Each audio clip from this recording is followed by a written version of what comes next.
another day in paradise, mga palangga ko. Why paradise? Because bukid is my life. Nagdako mo ko nga, nag-uma kami. Muna nga, para sa ako ang bukid ay paraiso. Diri nimo makita ang kalinaw. Walay samok, walay banha nya. Ang imuhang madungog is huni lang sa mga langgam or ibon. Langgam sa mo ang mga palangga sa Bisaya, ibon sa Tagalog, bird sa English. Natakaron nagdala ta og mga similyas sa lubi. Dara. Para ipuna nato sa kanang saging nga nagsakit og Panama. Kay Panama is wala na kaayuhan, kaya nga naginasalot na mo ang lubi sa mga nasakit nga saging. Natakaron diri sa bukid nara. Ang imuhang madungog diri sa bukid mga langga is ang huyuhis sa hangin o ang mga tingog sa langgam. Mao'y nakanindot. Tapos naatay daghang mga prutas, buungon, mangustin, abyo, mangga, nangka ug labana. Ang atong mga prutas diri lansones o durian.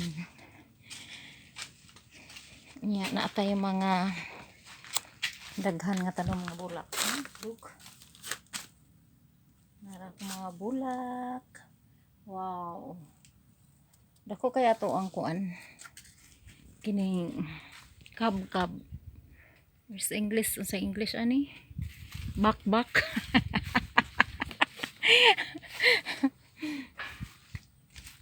Ay na. Gigutom na si Bossing. Dalaon daw ang pan. Ang amoang balon karon is balon na mo. Balon ni og saging ni lumang. Dagang kaming balon.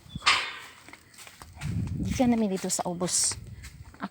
Nang mulong ni og lansones kay aron magdaghan ang bunga.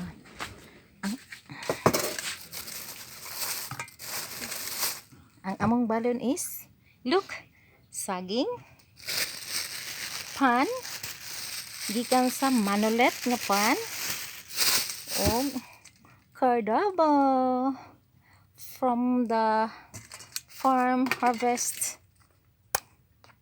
Mga guys, ang tagsaging.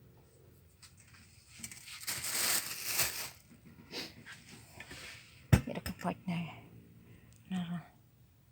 Nagsige na sag panigarilyo. Oh my god. Ang bola guys, tanaw sa. Bago ta magkaon. Then ang ako ang naapaday ko dragon fruit. Ang kini nga dragon fruit gikuhaanan na natog similya. Kay nalandungan man gud siya sa makupa, na pagday makupa. Daghang kay tag prutas diri guys, mga palangga ko. Nakakatag prutas mo nang alami kayo, nindot kayo ang atuang bukid. O na nga ang bukid ako yun ang gitawag og paraiso. Nara siya. Kato lang guys, kato lang mga palangga ko. Bye bye, God bless everyone, see you next video, bye.